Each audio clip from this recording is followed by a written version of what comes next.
The mysterious encounter. The early morning sun barely broke through the heavy fog that clung to the sleepy suburban streets, painting the world in hues of gold and orange. Dr. Ethan Collins, a man of steady hands and a calm demeanor, was already well into his drive to the hospital, his mind constantly ticking through the various cases he would face that day. His car's engine hummed gently, the quiet sound offering a small reprieve before the chaos of the hospital's corridors. As a senior doctor at Eastfield General, Ethan had earned a reputation for his dedication to his patients, his razor-sharp mind, and the calm with which he faced every challenge. His mornings usually began with a mental rundown of his schedule. Mrs. Rodriguez, an elderly woman battling severe arthritis, had her follow-up today. Mr. Chen, a middle-aged businessman with a history of heart issues, was expecting test results. And then there was the pediatrics department.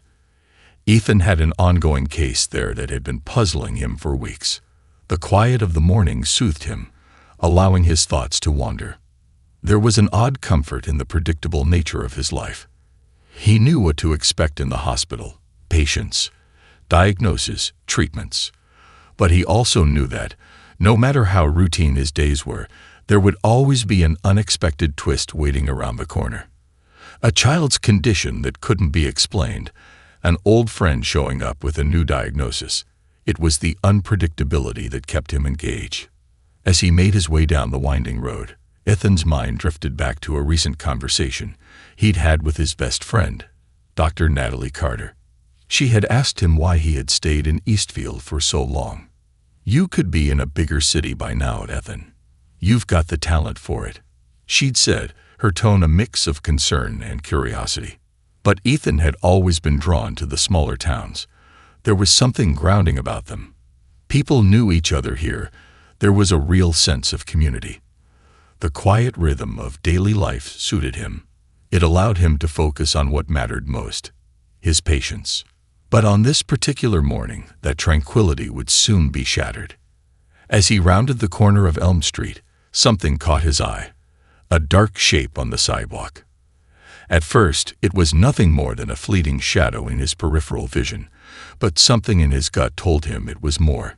Ethan's instincts as a doctor were honed to alertness, always scanning his environment for potential danger or signs of distress.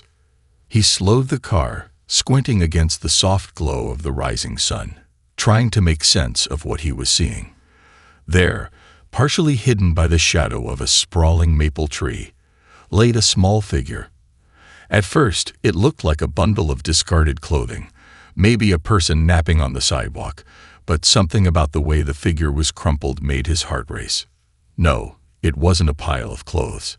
It was a child. Ethan's breath caught in his throat. His hands, which had always been steady in the operating room, now gripped the steering wheel with an unfamiliar tension. Without thinking, he pulled over and threw the car into park. His heart pounded in his chest as he jumped out of the car, already moving toward the child. As he approached, he could see more clearly. A boy, no older than 11, lying motionless on the ground. His face was ghostly pale, his clothes torn and covered in dirt. The boy's shoes were missing, and his thin, frail body trembled in the early morning chill.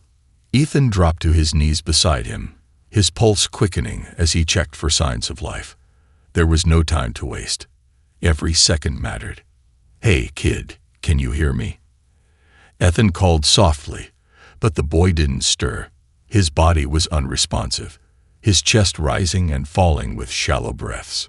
Ethan quickly checked for a pulse. It was faint, barely perceptible, but there. He didn't hesitate.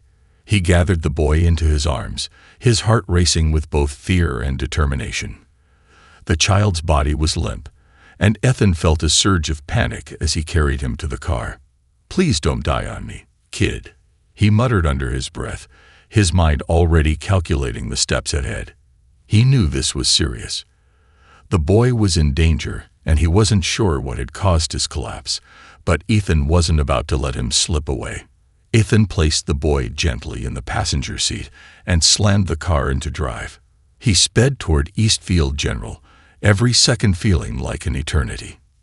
His hands gripped the steering wheel with unrelenting force as he navigated the empty streets. He could feel the weight of the boy's life in his hands. No, this wasn't just any child. There was something about this boy, something that didn't quite sit right in Ethan's chest. It wasn't just the boy's state of health that worried him. It was the strange pull, the connection he felt as he looked at the boy's fragile form. What was it? Ethan couldn't place it. He had seen countless patients in his career, children included, but none had affected him this way. Minutes passed as he raced through the quiet town, the hospital coming into view in the distance. He could see the silhouette of Eastfield General's towering white building as he approached. He pulled into the emergency drop-off zone and rushed inside, the boy cradled carefully in his arms. The hospital staff didn't need instructions. They immediately sprang into action, a flurry of activity as they prepared for the boy's arrival. But even in the chaos, Ethan's eyes never left the boy's face. He stayed by his side, checking vitals, overseeing the blood tests, the scans, everything he could think of. He needed answers. As the hours passed, the boy remained unconscious, but he was stable. Ethan continued his watch, sitting at the boy's bedside, trying to figure out what had happened. Around midnight, when the hospital had quieted down and the shadows grew long, the boy's eyelids fluttered. Ethan's breath hitched. Was he waking up? The boy's eyes slowly opened, but it wasn't the groggy, confused look Ethan had expected. Instead, the boy stared at him, directly into his eyes, with a gaze so intense it was almost unnerving. For a moment, the boy said nothing. He simply watched Ethan as though studying him. The silence stretched, and then, in a soft whisper, the boy spoke. "Who are you?" His voice was weak, but filled with a curious edge. Ethan was taken aback. The boy's voice sounded almost too old for his age, carrying a depth of understanding that didn't match his frail appearance. Ethan felt a sudden shiver run down his spine. "I'm Dr. Collins," he answered gently. "You're safe now. You collapsed on the street, but we've got you taken care of." The boy's eyes never wavered, as if trying to comprehend his words. Then, with a barely perceptible nod, he closed his eyes again, sinking into sleep. Ethan couldn't shake the feeling of something lingering, something unspoken between them. The connection, whatever it was, felt too strong to ignore. As the night passed and the boy remained stable, Ethan found himself pondering a question that hadn't crossed his mind before. Was this just a random encounter, or was there something more to it? Something about this boy felt important. By morning, the boy had been moved to a private room. Doctors were still running tests, but nothing unusual appeared in his initial assessments. His vitals were improving, but there was no sign of injury or any clear explanation for why he had collapsed. Ethan couldn't let it go. There was something haunting about the boy, something that felt like unfinished business. The doctor tried to push it out of his mind as he attended to his regular patients, but every glance at the boy's empty room was a reminder. What was it about this child? Why had fate brought them together that day? The search for answers. The days following the boy's collapse felt like a blur of hospital shifts, paperwork, and restless nights. Dr. Ethan Collins found himself unable to shake the events of that morning. He had saved countless lives during his career, but something about Jordan, something about this case, gnawed at him relentlessly. He had cared for the child in a clinical sense, sure, but there was something deeper at play here, something that went beyond the immediate crisis.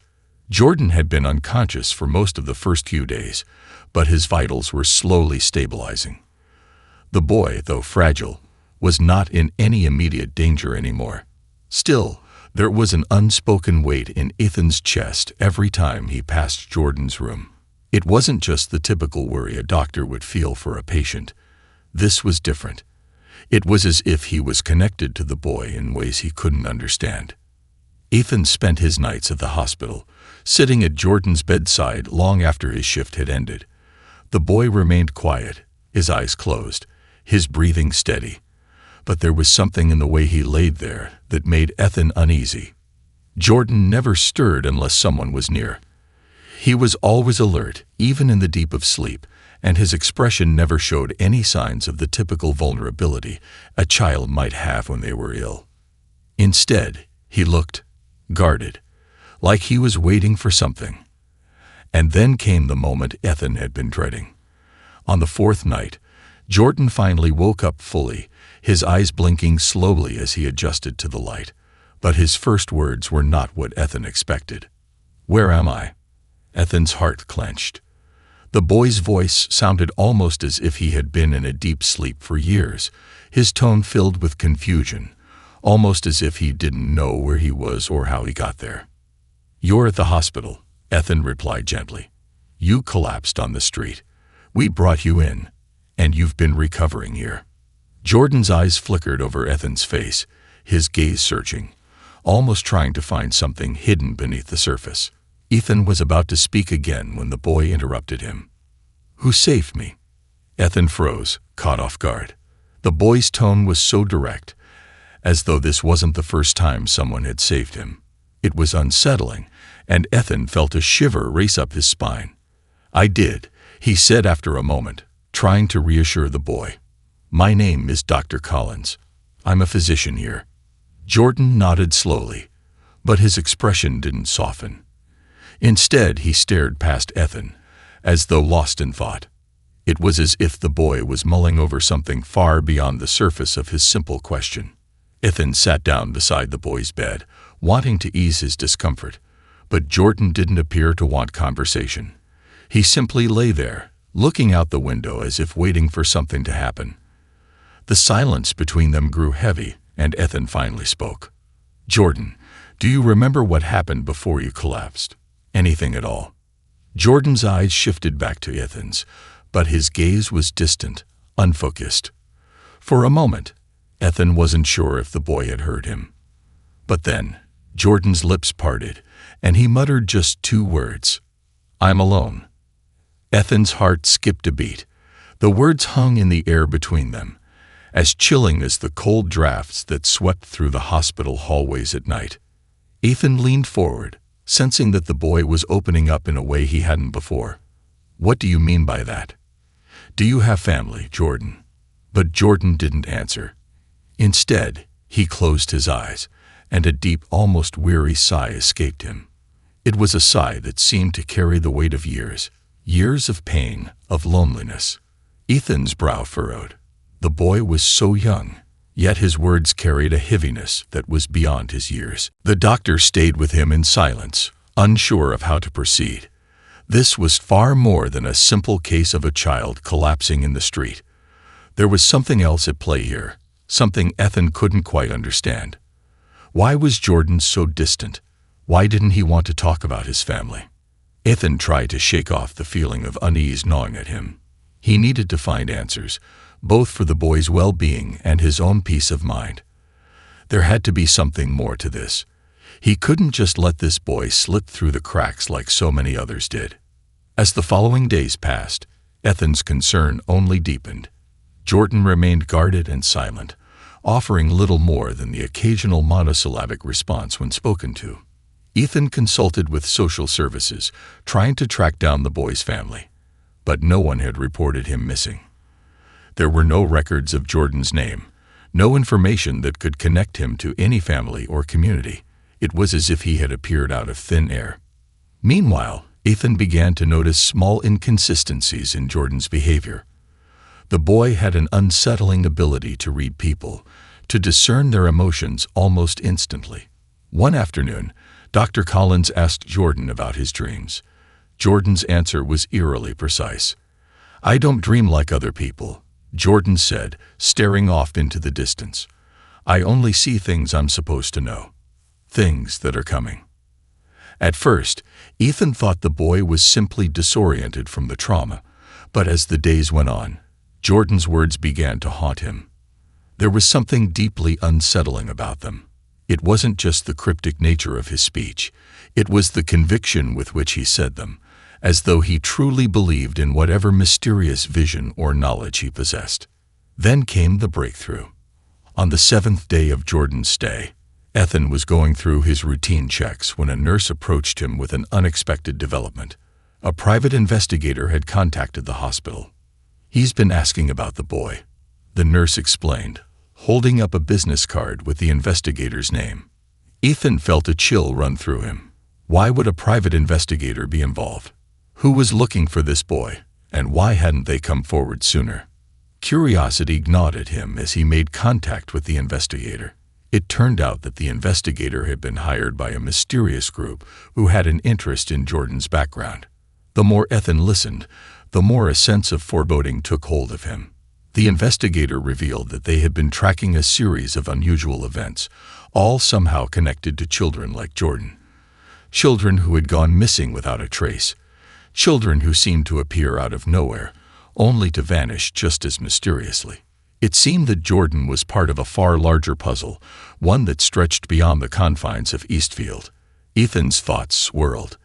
Could Jordan be part of something much darker than a simple medical emergency? As the day wore on, the weight of the mystery deepened. Ethan was faced with a difficult choice. He could turn his back on the boy, continue treating him as just another patient, or he could delve deeper into the mystery. For the first time in his career, Ethan felt the stirrings of something more than a doctor-patient relationship. This was no longer about just saving a life. This was about uncovering a truth, one that could change his life forever. But what if that truth was dangerous?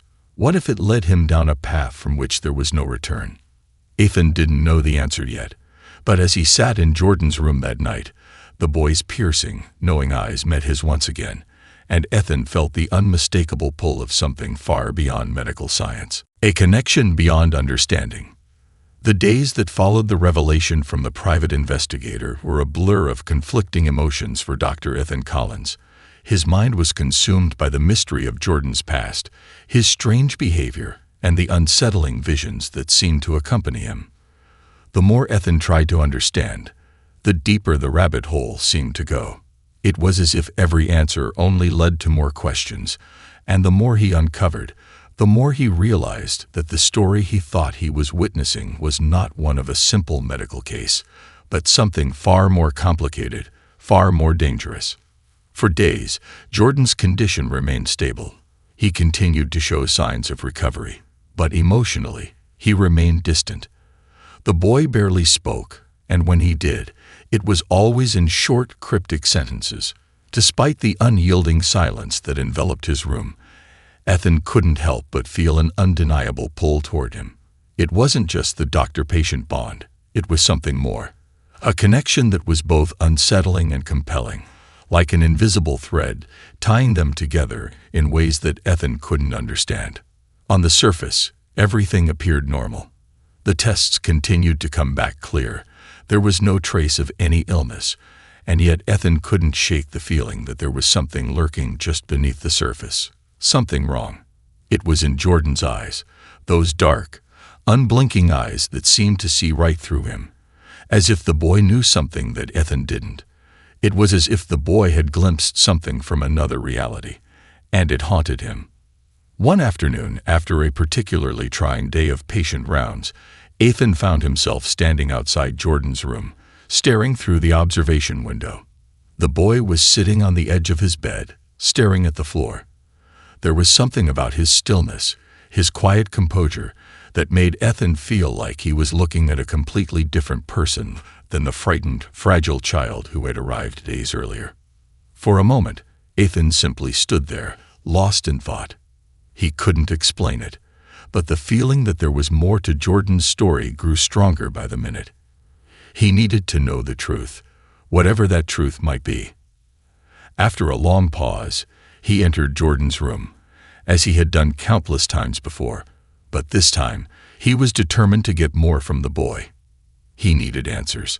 "Hey, Jordan," Ethan greeted, trying to sound casual, though the tension in the air was palpable. "How are you feeling today?" Jordan didn't look up immediately. He remained seated on the bed, his hands resting on his knees, his posture stiff, almost mechanical. It was as if he had been waiting for Ethan to come in all along. "I'm fine," Jordan replied, his voice quiet, but his tone was strangely detached. "It's all just temporary, isn't it?" Ethan's heart skipped a beat. There it was again, something strange in the boy's words. It wasn't just the oddness of the phrasing, but the certainty behind it. Jordan wasn't talking about his recovery. He wasn't talking about the treatment he had received. He was talking about something else, something more elusive. "What do you mean?" Ethan asked cautiously, taking a step closer to the boy. "What's temporary?" Jordan finally looked up at him, and for the first time in days, Ethan saw something more in his eyes. It wasn't just a flicker of recognition or confusion. It was a knowing, a deep, unsettling awareness that made Ethan's skin prickle. "The world is temporary," Jordan said, his voice low and measured. "Everything. All of it. It's just a brief moment in time. And I'm part of it, but I don't belong here. I'm not supposed to be here." Ethan froze. The words hit him like a punch to the gut. What was Jordan talking about? What could a child like him possibly mean by something so profound? "You're not supposed to be here," Ethan echoed, his voice barely above a whisper. "What do you mean by that?" Jordan's gaze flickered to the side, as though he was searching for something just out of reach, something he couldn't quite grasp. "I'm here because I had to be," he murmured. "Because something went wrong. Someone made a mistake, and now I'm stuck in this place, stuck in this time." Ethan's mind was racing. His medical training told him that this wasn't just a psychological issue. There was something more going on here, something that could not be explained by simple trauma or confusion. The boy's words, his demeanor, the way he spoke, they were all pointing to something far more extraordinary. He knelt down beside Jordan's bed, trying to make sense of the boy's cryptic statements. "What happened, Jordan? Who made a mistake? What's going on?" The boy's lips trembled slightly, his face contorting with an emotion that Ethan couldn't quite place. Fear. Anger. There was something there, but it wasn't just simple childlike distress. It was a profound, almost existential unease. "They're looking for me," Jordan said, his voice so soft that Ethan almost didn't hear it. "They've been looking for me for a long time. And when they find me, everything will change." Ethan felt a shiver run down his spine. "Who is looking for you, Jordan?" But the boy didn't answer. Instead, he looked down at his hands, his expression darkening. "I didn't want this.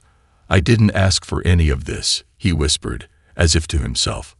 "But now there's no way out." Ethan stood up, his heart pounding in his chest. His mind was racing, trying to piece together what Jordan was saying, but it was like trying to solve a puzzle with pieces that didn't fit. What was the boy trying to tell him? And why did it feel like there was a danger lurking just behind the surface of those words? Before he could speak again, Jordan looked up at him with an intensity that made Ethan's breath catch. "There's something you need to know," the boy said, his voice steady, but his eyes filled with a kind of urgency. They have been watching you too." Ethan's blood ran cold. He blinked, confused. "Who?" But Jordan didn't elaborate. He simply stared at Ethan, his expression unreadable, as if he was trying to decide whether or not to say more. Then, after a long pause, he leaned back against his pillow, his eyelids fluttering slightly as though he was on the verge of falling asleep. "The answers are out there, Dr. Collins," Jordan murmured, his voice barely audible. "But they're not what you think. You've been looking in all the wrong places." Ethan stood frozen, the weight of the boy's words sinking in. Every instinct he had as a doctor told him that this wasn't just a case of a child's imagination running wild. No, there was something else here, something real. Jordan wasn't just confused or hallucinating. He was speaking the truth, whatever that truth might be. It was in that moment that Ethan knew this wasn't just about saving a child anymore. It was about uncovering a secret that could change everything. The days that followed were filled with mounting tension. Ethan could no longer shake the feeling that he was on the edge of something much larger than a simple medical mystery. Jordan's strange behavior, his cryptic warnings, and his talk of being watched all pointed to something dark, something hidden in the shadows. Ethan was beginning to realize that this was no ordinary child, No ordinary case. The private investigator's words echoed in his mind. There are others like him. Who were these others? And why was Jordan so special? With every passing day, the connection between him and the boy deepened. And with it, the sense of impending danger grew stronger. The truth beneath the surface. The days that followed were filled with an unnerving quiet. Dr. Ethan Collins couldn't shake the feeling that he was on the verge of something monumental, yet every attempt to reach out to Jordan only left him with more questions than answers. Each time he tried to engage the boy, Jordan's responses became increasingly cryptic, more withdrawn, as if the distance between them was growing with every word. Ethan couldn't understand it. For a child who had been on the brink of death only a week ago, Jordan was remarkably composed. Too composed, almost. It wasn't normal for a child to be so guarded, to hold so much fear and knowledge behind those wide, dark eyes. And it certainly wasn't normal for him to speak of things that seemed beyond his years, let alone his experience. Ethan had treated children for years, but none had ever exhibited this kind of detached wisdom. Late one night, after another long shift at the hospital, Ethan returned to Jordan's room, hoping for some kind of breakthrough. The boy had been quieter than ever, and Ethan was desperate to understand what had happened to him. Jordan hadn't spoken much since their last conversation, but something told him that tonight would be different. The boy had seemed on the edge, like he was on the brink of revealing something important. Ethan knew that if there was any chance of unraveling the mystery, it was now or never. When Ethan entered the room, he was surprised to find Jordan sitting by the window, gazing out at the darkened city skyline. His silhouette was framed by the faint light from the streetlights below, and for a moment, Ethan thought he was alone. But then the boy turned slowly, his expression unreadable. "Dr. Collins," Jordan said, his voice soft, but steady. "You're still looking for answers, aren't you?" Ethan hesitated, his heart skipping a beat. He had hoped that Jordan might finally be ready to open up, but he wasn't prepared for this level of directness. I don't know what you mean, Jordan," he replied carefully. "But if there's something you need to tell me, I'm listening." Jordan's gaze flickered briefly to the door, then back to Ethan. For a moment, he looked almost as if he were weighing something in his mind, debating whether or not to speak, or perhaps trying to make sense of his own thoughts. Ethan waited, his pulse quickening. "You will understand soon," Jordan said at last, his voice barely a whisper, as though afraid someone might hear him. "But first, you need to know that what you're looking for isn't the truth." Ethan frowned. What was that supposed to mean? "What do you mean, Jordan? What's not the truth?" Jordan's lips pressed together tightly, as if he were trying to hold back something deep inside. He seemed to be struggling with his words, as though whatever he was about to say could shatter everything. Then, in a low, almost reluctant voice, he spoke again. "Your world, it's not real." Ethan's breath caught in his throat, his mind racing to make sense of the words. "What are you talking about?" "Of course it's real. You're here with me. You're alive." Jordan shook his head slowly, his eyes dark with an emotion Ethan couldn't quite place. Regret, perhaps, or sorrow. "You don't understand. You think you're living in reality. But it's an illusion. All of it." Ethan blinked, the words not making sense in his mind. He was a doctor, a man of science. He had devoted his entire life to understanding the human body, the world, the mind. But what Jordan was saying didn't align with anything he knew. It was nonsensical. And yet there was something in the boy's eyes, something that made him feel uneasy, like a ripple in the air. "You have to listen," Jordan insisted, his voice growing urgent. "They've been monitoring you too. They know you're close, and that's why they're keeping you here. They don't want you to figure it out." Ethan felt a chill run through him, a sense of dread he couldn't quite shake. He had heard rumors about government experiments, secret organizations, but this was something different, something far beyond the realm of anything he had ever encountered. "I'm not a part of whatever it is you're talking about, Jordan," Ethan said, his voice tight, though he couldn't help but feel the stirrings of doubt creeping in. I'm just a doctor. I'm trying to help you." Jordan's eyes narrowed. "You think you're just a doctor. You think you're just helping me. But that's not all you are, Dr. Collins. You've been chosen. You've always been chosen." Ethan's heart skipped a beat. His pulse quickened as he stepped closer to the bed, his mind racing. What was Jordan saying? Chosen? Chosen for what? Before he could ask another question, Jordan turned away, his gaze fixed on the window again. "I wasn't supposed to live, you know," he murmured. "I was never supposed to survive that day. But I did. And now, I'm trapped. They've been watching me my whole life.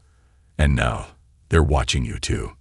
Ethan felt a shiver of fear crawl up his spine. "Who's watching me? Who's watching you?" But Jordan didn't answer. Instead, he pulled his knees to his chest, wrapping his arms around his legs. It was as if he was shutting himself off from the world once again, retreating into a place that Ethan could not reach. And in that silence, the words lingered in the air, unspoken but echoing through the room. "They will come for you soon," Jordan whispered. "And when they do, you won't be ready."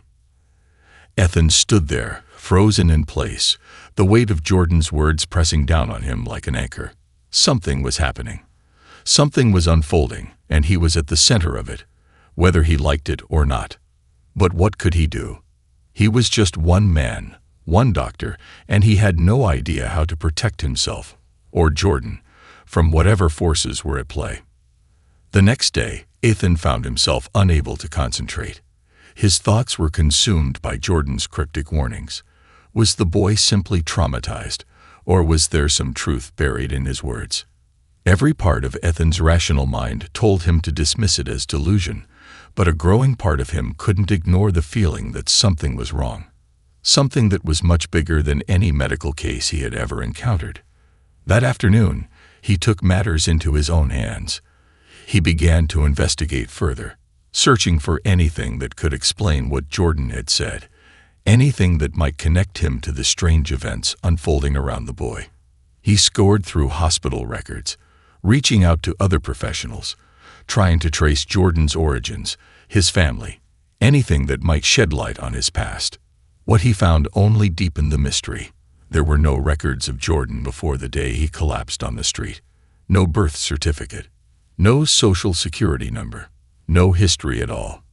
It was as though the boy had appeared out of nowhere, as if he had never existed before that moment. And that's when it hit him, the one piece of the puzzle that he had been overlooking. Jordan had never been a normal child. He had never been an ordinary patient. His presence in the hospital, his strange behavior, his inexplicable knowledge, it was all part of something much larger, something that had been planned long before Ethan ever met him. Ethan could feel the walls closing in. There was no turning back now. The pieces were falling into place, and it was clear now that the answers Jordan had been hinting at were far more disturbing than anything Ethan had ever imagined. The unraveling of reality. The investigation into Jordan's mysterious past had led Dr. Ethan Collins into a labyrinth of secrecy, one that grew more tangled with every passing day. The deeper he dug, the clearer it became that Jordan's presence in his life wasn't a random accident. No, this was something deliberate, something orchestrated. Ethan had always prided himself on his logic, his ability to make sense of the world through facts and evidence.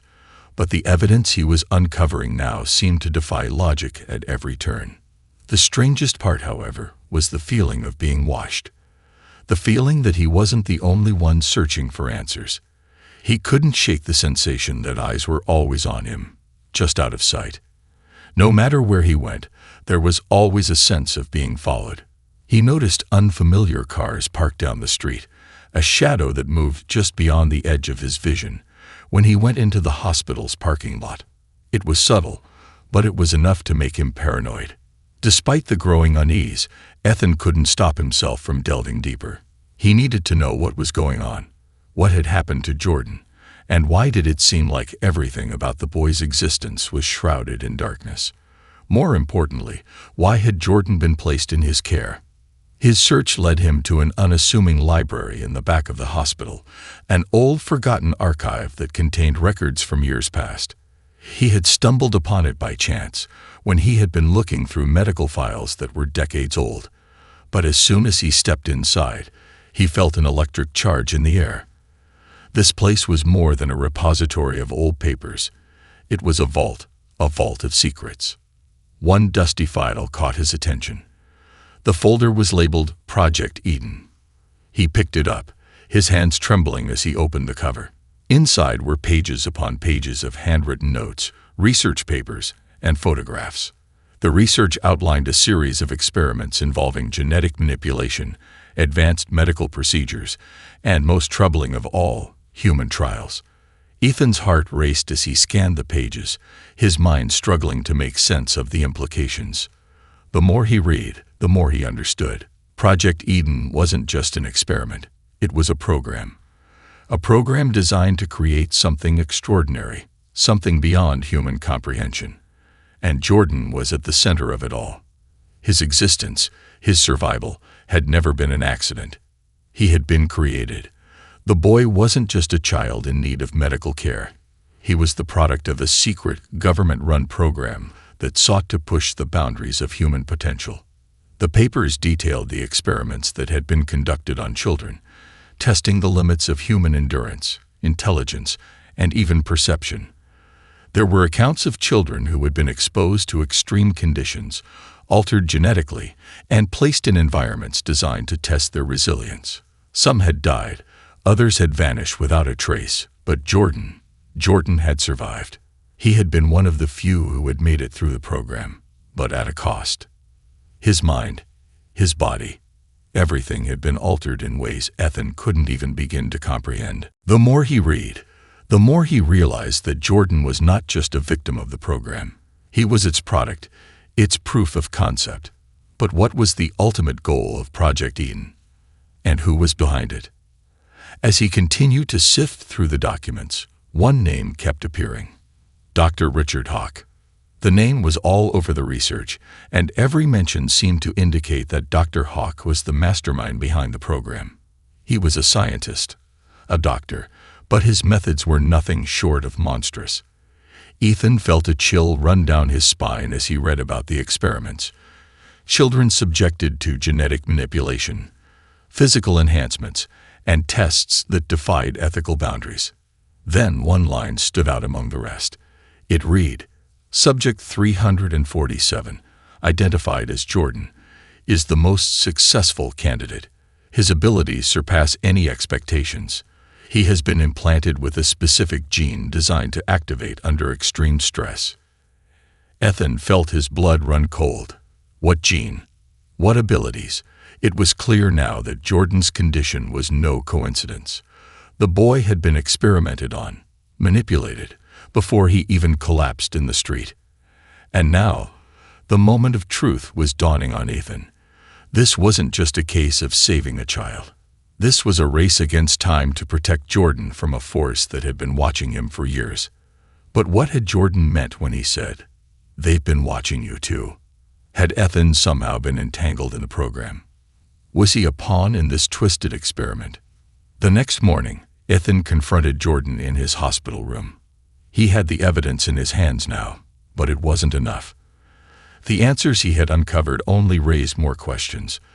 Jordan was lying on his bed, staring at the ceiling, as if waiting for Ethan to arrive. There was a sense of inevitability in the way the boy behaved, as though he knew what was coming. "Jordan," Ethan began, his voice low but firm. "We need to talk." Jordan didn't move. He didn't even blink. But Ethan could feel the weight of his words, the tension in the air. The boy was waiting. "I found something," Ethan continued, holding up the folder. "I found your files. I know what happened to you. I know who did this to you." At the mention of the files, Jordan's eyes flickered, just for a moment. It was the first sign of life Ethan had seen from him in days. "You don't understand, do you?" Jordan said softly, his voice barely above a whisper. "You think you know everything now, but you don't. You still don't see the bigger picture." Ethan took a step forward. "I do understand. You're part of a program, a project designed to create something beyond human limits. They experimented on you, Jordan. And I need to know why. I need to know what's happening." Jordan's lips curled into a faint, sad smile. "You think you can stop it? You think you can stop them from coming for me?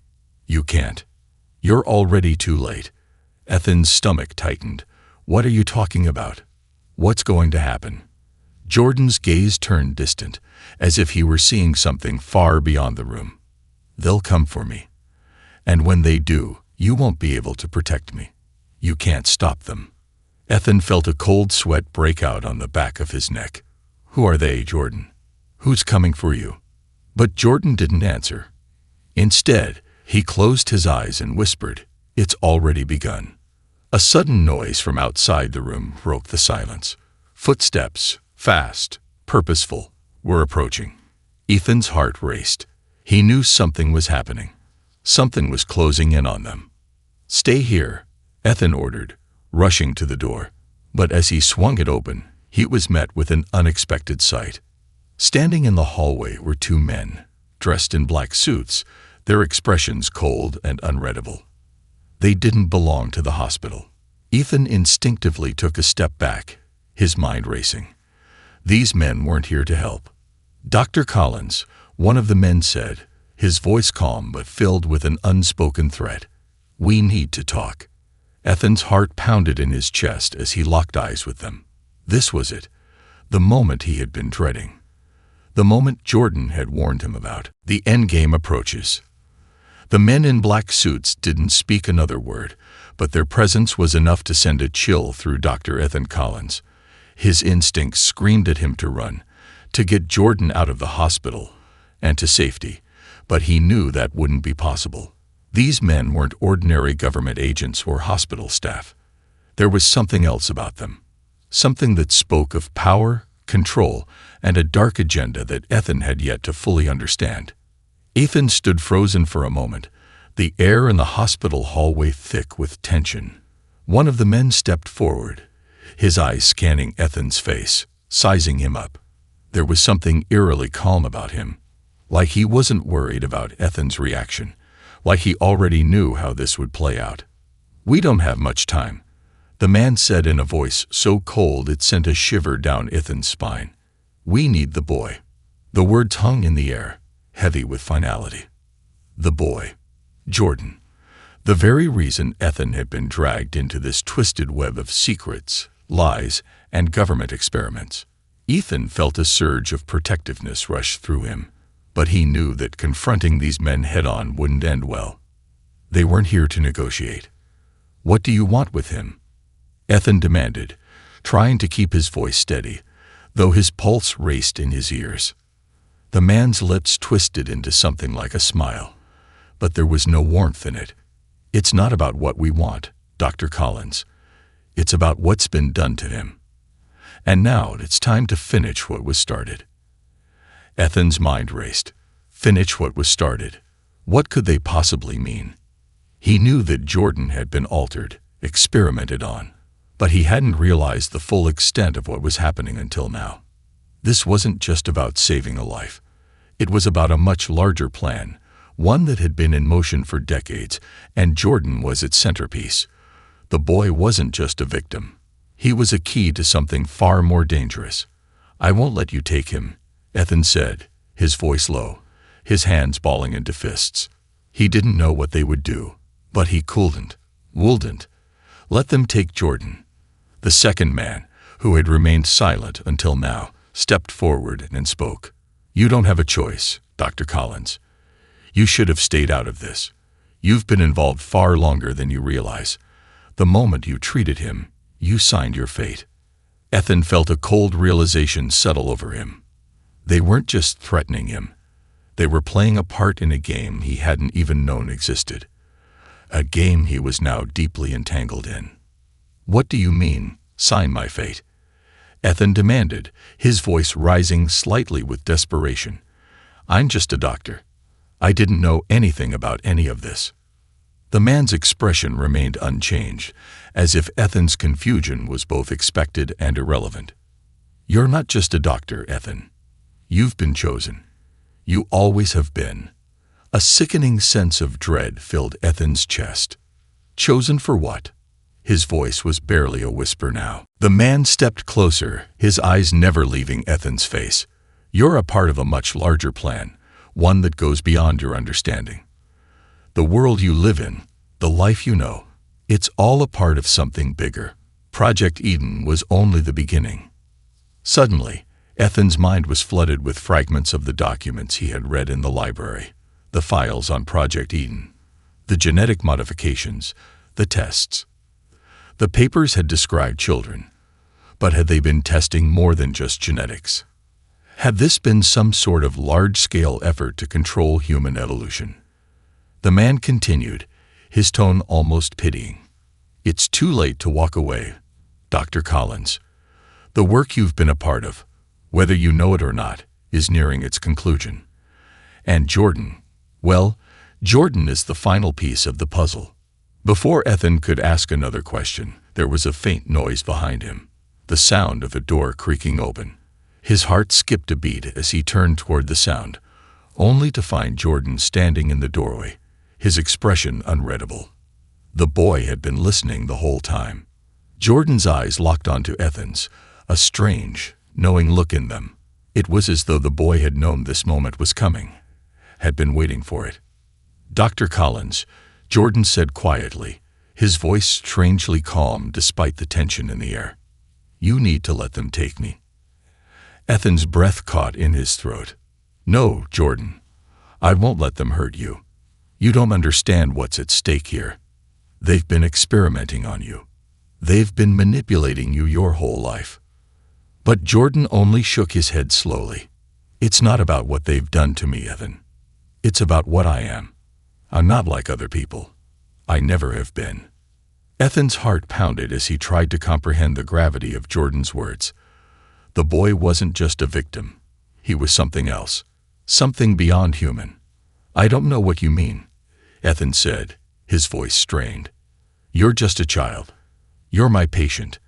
I've treated you. I've been trying to help you. Jordan's eyes softened, but there was a distant sadness behind them. You've helped me, Ethan, more than you know. But I'm not the person you think I am. You never knew the truth.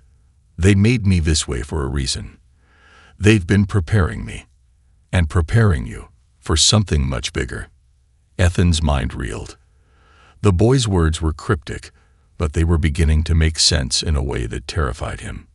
They made me this way for a reason.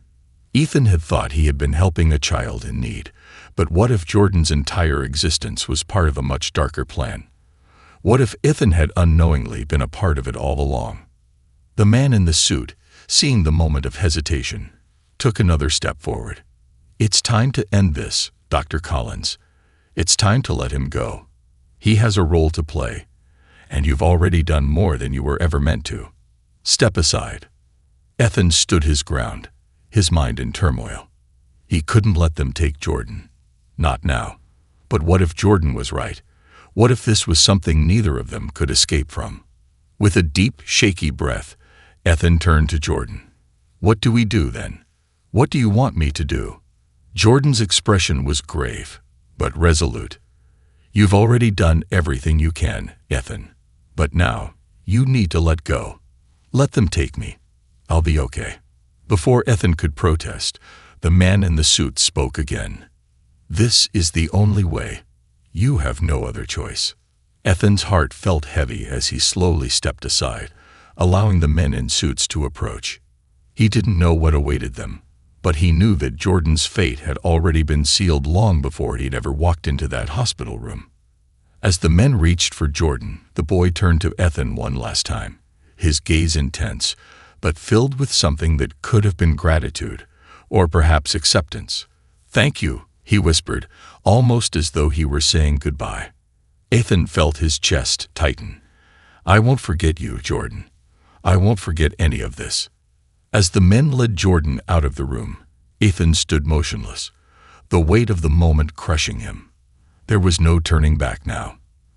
And as the door clicked shut, Ethan was left alone, facing a future that was no longer clear, but undeniably tied to the boy who had changed everything.